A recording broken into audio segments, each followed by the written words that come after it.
Hello everybody, this is the notes for Calculus, section 4.2. So, in the first section of chapter 4, we talked about just a quick way to find the derivative. And that's really the point of this entire chapter 4, is just different rules of finding the derivative of functions. And so there's all kinds of different functions, and so we got some different rules. What we're talking about in this first part, we're going to break up section 4.2 into two parts. Product rule and quotient rule will be the two parts. So let's first start talking about the product rule. So we got two functions, a of x and b of x. It says that their derivatives are, so we can find derivative of a prime, that's just going to be 2.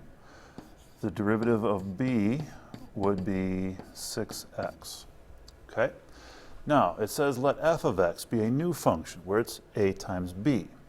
So if we did a, 2x plus 3, multiplied by b of x, which is 3x squared, that would be the same as 6x cubed plus 9x squared. Okay, that is our function f. Now, f prime, if we look at what function f prime is 6 times 3 is 18x squared. Let me slide this over a little bit. 18x squared plus 18x. Okay, so we know this is true. This is the function f is a times b. We did some distributive property. It gave us this 6x cubed plus 9x squared. From the power rule from section 4.1, we know this is the derivative of f prime. So the question becomes, is this the same as a prime, which is 2, times b prime, which is 6x? I'm pretty certain these are not equal. All right, so what that means is, the product rule, if we're looking at a function, looking at this right here, where it is the product of two functions, the derivative of that larger function f is not just the derivative of each factor. All right? It's something more than that. This is what it is. The product rule. This is the derivative. Okay? But what we got to be starting with is a certain kind of function. So when we start with a function that is the product of two other functions, a and b, they're just, a is one function, b is another function. We're looking at the function where it's those two things multiplied together. As long as the derivative of each of those factors, the a and the b, exist, the derivative of this function f is this right here. Okay? Now, I've also, in this red type here, I've also put it into words, kind of explaining it. I'm not going to show you a proof. The proof is kind of, it's pretty tedious. It's kind of high up there, a high level of train of thought, and it's not worth the time to go through.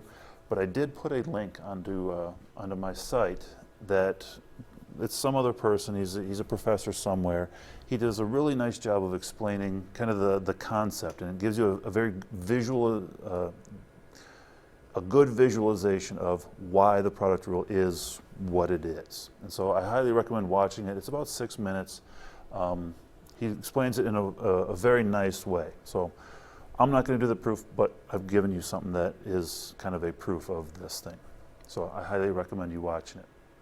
All right, the derivative of a product of two functions is the first function times the derivative of the second plus the second function times the derivative of the first.